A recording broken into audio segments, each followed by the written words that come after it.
Greetings, everyone. This is Longnu. Welcome to All Things Spiritual. Today I'm going to talk about Samhain, which is otherwise known as Halloween. That is coming up tomorrow. So I wanted to speak a little bit about the meaning behind it and what people around the world are really practicing in this. So here we go. So as October turns to November, thousands of witches, Wiccans, Druids, and other pagans across America, Canada, Europe, and elsewhere observe the sacred time of Samhain. Samhain is a festival of the dead, meaning summer's end, and pronounced Samhain or Samhain. Samhain is a celebration of the end of the harvest and the start of the coldest half of the year. For many practitioners, Samhain also is the beginning of the spiritual new year. So I don't know if it's going to be explained here, but it's because in the Celtic pagans, they divide the year into two parts, the light part and the dark part. And so actually this is the turning point from going from the light part into the dark part of the year. And so it's really just 2 seasons instead of 4. And it's very interesting because this festival begins at night, when in the coming of the dark. And it was explained somewhere else. I will just give this explanation because I'm not sure if it's going to be talked about here. But the explanation of why is because things develop in the beginning of things develop in the dark. For example, a seed that is going to grow and develop, it actually begins down in the soil in the dark first, and then it will come up to the light. And another thing is even in human babies in the womb, they'll first be in the womb growing. So in the dark womb they're growing, and then they will be born and come out to the light. So again, it begins like life begins in the dark. And so that's why in the evening time of the Samhain or Halloween, right? It's the evening time and it comes dark, and that's when it's the beginning of that celebration. And another thing is that I wanted to put this into there too. According to ancient Vedic culture, it is also said that vegetables and plants grow in the moonlight, and that the moonlight is very, very important for plant life. That plants need the healing light of the moon to grow. So actually, most of the growth that plants do is during the night. I find that to be very interesting as well. All right, so now I'm going to continue here. So originating in ancient Europe as a Celtic fire festival, Samhain is now celebrated worldwide. The timing of contemporary Samhain celebrations varies according to spiritual tradition and geography.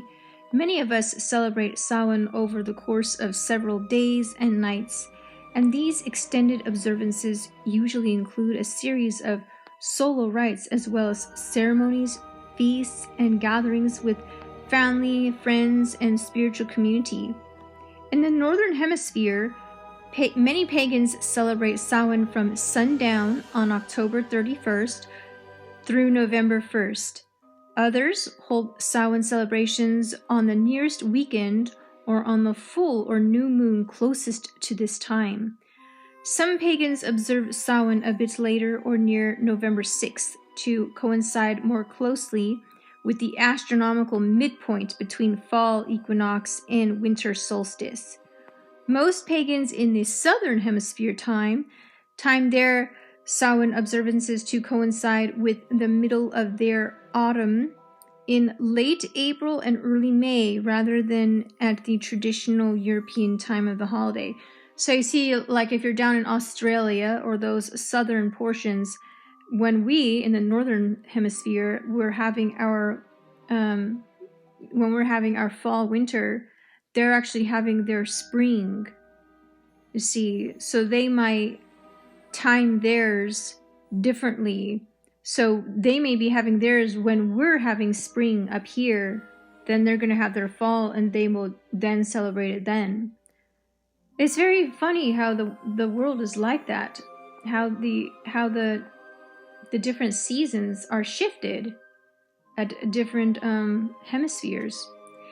So Samhain has also been known by other names. Some Celtic Wiccans and Druids call it Calan Gaeth, Calan Gwaith, Calagonaf, or Nos Galan Gath. In Welsh, it is Nos Cyn Calan Gael. It is also known as O'i Honi. A medieval book of tales, the Yellow Book of Lecan, reports that common folk called it the Feast of Mongfind, the legendary witch queen who married the king of Tara in Old Ireland.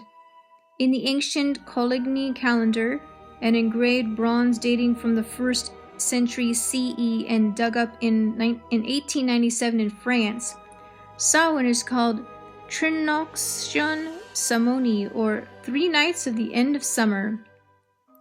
Variant spellings of Samhain include Saman, Samun, and Samun. With the growth and spread of Christianity as the dominant religion throughout Europe, Samhain time took on Christian names and guises. All Saints' Day, or All Hallows, on November 1st, commemorated Christian saints and martyrs. All Souls' Day on November 2nd was a remembrance for all souls of the dead.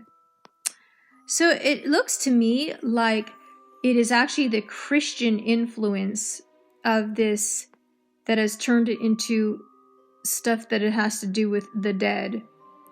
Because really, if you look at the roots of the Celtic roots of it, it was actually more of the celebration of the earth going through the different, going from the light part of the year into the dark part of the year, the cold winter part. It's like just really about the change of season. It seems to me it's the Christian aspect that has kind of put a twist on the whole thing. So listen to this part, because this further explains that.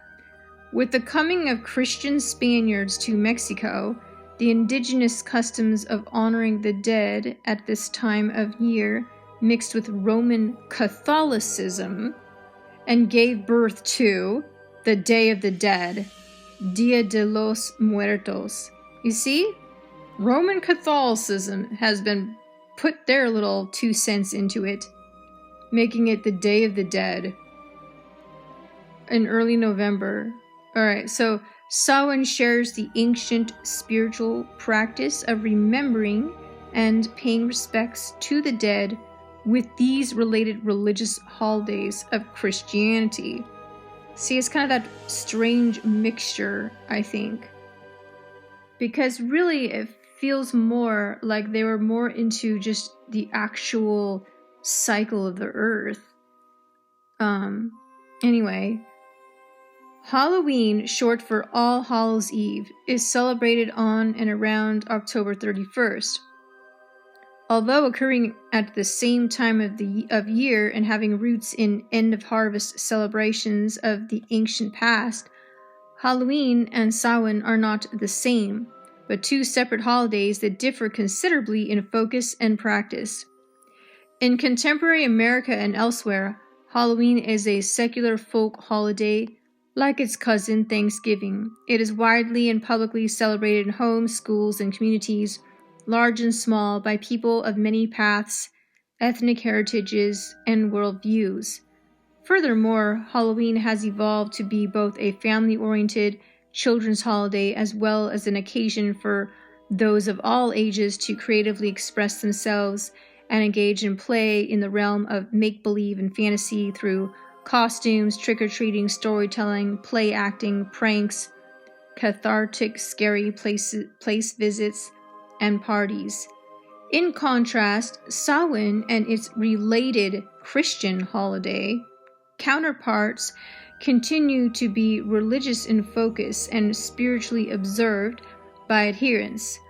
Although observances may include merrymaking, the honoring of the dead that is central to Samhain is a serious religious practice rather than a light-hearted make-believe reenactment. Today's pagan Samhain rites, while somber, are benevolent and, although centered on death, do not involve human or animal sacrifices. Most Samhain rituals are held in private rather than in public.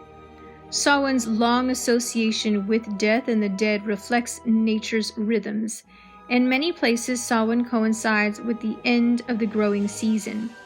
Vegetation dies back with killing frosts, and therefore literally death is in the air. This contributes to the ancient notion that at Samhain the veil is thin between the world of the living and the realm of the dead, and this facilitates contact and communication. For those who have lost loved ones in the past year, Samhain rituals can be an opportunity to bring closure to grieving and to further adjust to their being in the other world by spiritually communing with them. There are many ways to celebrate Samhain, so here I'm going to give you some of the ways. I'm not going to read in detail they describe how to practice these ways. I'm just going to give you a rundown of these various ways. So we have Samhain nature walk. So you can take a meditative walk in a natural area near your home. Seasonal imagery, you can decorate your home with Samhain seasonal symbols and the colors of orange and black. Ancestors' altar, you can gather photographs and heirlooms and other mementos of deceased family and friends and companion creatures. Feast of the Dead, you can prepare Samhain dinner. Ancestor stories, you can learn about family history. Cemetery visit, you can attend a grave site of a loved one at a cemetery. Reflections, you can reflect on you and your life over the past year. Renovate, you can select an area of your home or life as a focus. Bonfire magic, kindle a bonfire outdoors when possible, or kindle flames in a fireplace or small cauldron. Divinatory guidance, you can use tarot, runes, or scrying, or some other method of divination. Divine invocations, transforming expressions, community connections, and that's about it on that. Alright, so that's about it on Samhain. So this is a little bit of a rundown about it. And so it's very widely practiced, and it is the summer's end. Okay, it's the end of summer, and we are beginning the spiritual new year. And that is the main thing. It's the end of the harvest and the start of the coldest half of the year. That's the main point. All right, well, thanks for listening, everyone. And you all have a wonderful Samhain wherever you are on the planet.